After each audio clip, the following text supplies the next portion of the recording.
officially leaving after 2 weeks of being in the hospital. Road to recovery starts now. It's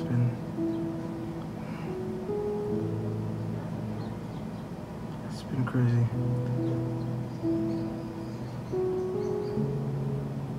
A lot has changed. I'm just so grateful and thankful to be leaving. Tell me how you feel. I'm excited and terrified. Let's be real. A little bit more terrified than excited. But I guess once things settle in, once we settle in, I think the excitement will kick in. It depends on the day you ask me, because it's like a roller coaster. Some days I feel excited, some days I feel overwhelmed and like nothing is in my control. And other days I feel sad because I'm leaving, and some days I'm just like, I can't think about this right now. I just want to chill. So, depends on what the day is. So what are we doing today? We are doing TB tests today. Fun fact, in exactly 1 month from now, we have to be in the UK. So, it's starting to get real. Not that it wasn't real before, but now it's like sort of that, oh shit, it's happening, you know. So, we actually have to get our keys today in a month. 5th of Jan. It was so grammatically confusing for me. I was like, what keys? Okay, so I'm essentially, what she meant to say was, in a month from now, we get our keys for our new apartment. But it's also the day I have to like sort of report to the hospital / university. So we also just decided, you know what, after a year of planning and scripting and all these kind of things, we just decided, you know, we're gonna pick up the camera and film. Why are you guys even doing this? I've been asking myself that question for the last 18 months. We're doing this because it's an instruction that has been given to us. We're fulfilling a purpose. Acting on an instruction. That's the simplest way I can put it. It's been confirmed time and time again, irrespective of how we reacted to it. And we're doing this not just for us. We're doing it for our children and their children's children, just to give them a better life and just to break the generational curse of just settling for what you have. Are you scared of this journey? I'd be lying if I said no. Some days I'm shitting my pants. A little bit scared. More intimidated. I have no idea what to expect. I've never done this. I've never been on such a big aeroplane that we'll probably be flying on. So there's a lot of unknowns, and I'm somebody that does not thrive on that. Like my wife always says, it's the unknown. Going to a different continent.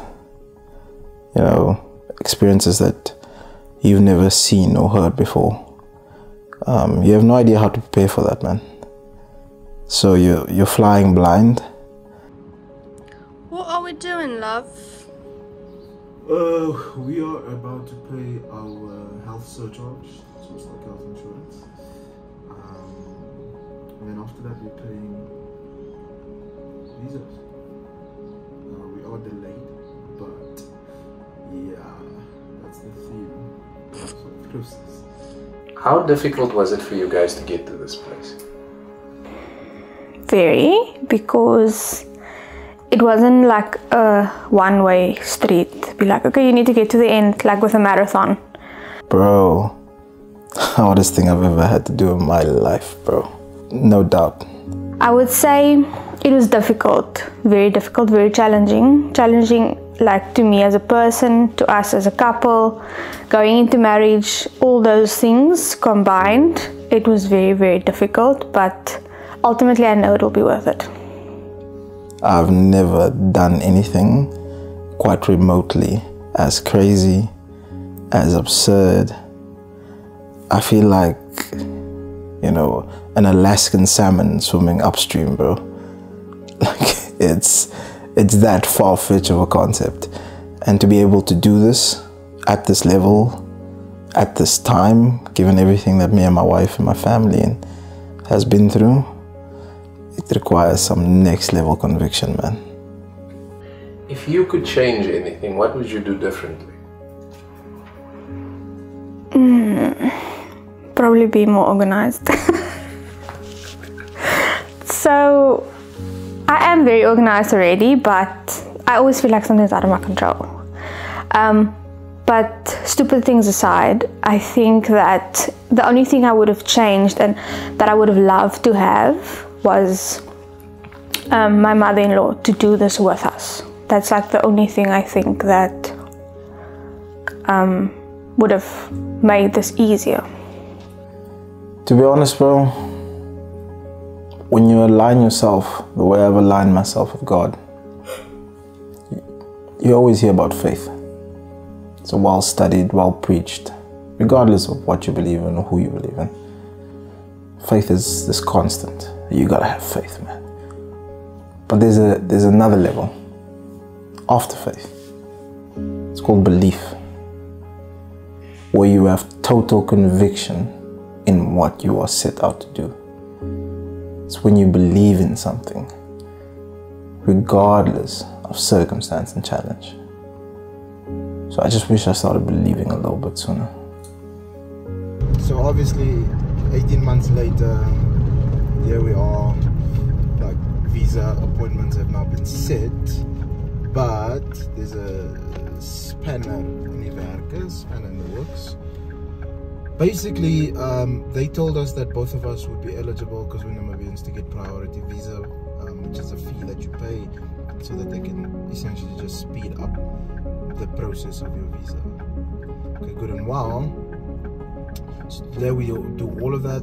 Barring system, as is the African proverb, was offline for quite some time. I think it was 3 or 4 hours. We get to the point of making the booking, and lo and behold, I have access to priority booking. My wife doesn't. So now we're on our way to the TLS offices just to like go get clarification before our appointments tomorrow. So I just keep telling myself that, you know, this is part of God's plan, and it's working out exactly how it's supposed to. So I'm holding on to that. I'm holding on to the fact that I have no control over this. Talk to me a bit about the role that God plays in your life. Right now, with the context we're in, He's director, producer, executive producer, you know, post-production, script writer, and I'm, you know, a Chad Boswick wannabe on stage, just acting out His play, His purpose for my life. So to me, God has always been like this person that I constantly have a conversation with. Sometimes we're fighting, sometimes we're chilling, but there's like a constant back and forth. And the role is big because 2 years prior to all of this happening, Conrad and I had a conversation about this and doing it and what it would entail. And I immediately said no, because it was, for me, it was just like too much. It was like going back in your life. But I always tell people when I explain our situation, I always say that for the right man, God will change your heart. And I knew what He wanted to do before He told me that's what He wanted to do. What are your goals for this journey? What do you want to achieve? Whew, man, what a question. 10 years ago, 11 years ago, I was sitting at a table. Just finished high school, you know, brown-eyed, entitled. a couple of friends of mine asked me like, hey bro, what's next? What are you going to do with your life? And I've always felt that it was unfair to expect an 18-year-old to make lifelong decisions. I think my big bro is a big testament to that type of philosophy, which I believe has ultimately led us here to this point, to why we're doing this on this platform. So my goal, as crazy as it sounds, I want to change the world, man.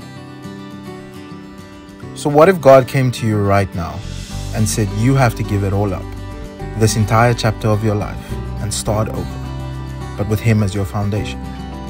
We took His instruction and ran with it. So we quit our jobs, hedged all we had, started a company with the sole purpose of funding our dreams.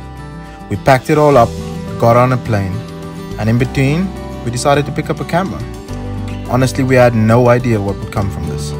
But yet here we are, on this platform, just trying to tell our story. We're hoping that somewhere between all the craziness, our story could mean something to someone. Because ultimately, it's all we have. But let's be real for a moment. We had endured the most difficult 24 months of our life. That sort of adversity changes you. We had to grow into this purpose. But that came with a lot of heartache, a lot of loss. And when you almost lose it all, you become convicted in what you really want to do. But in the end, He came through, just like He said He would. So this is a story about happiness, about the times when it does work out, where all the pain, rejection, and doubt solidifies into a moment of fulfillment. Because honestly, there's grace in perseverance.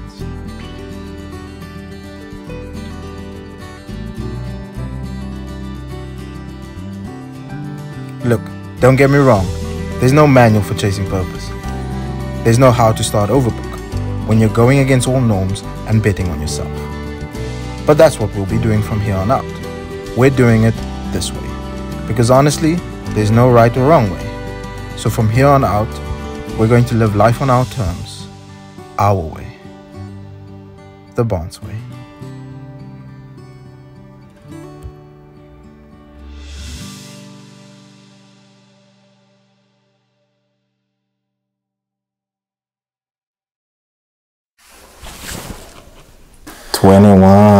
Would you do something for me?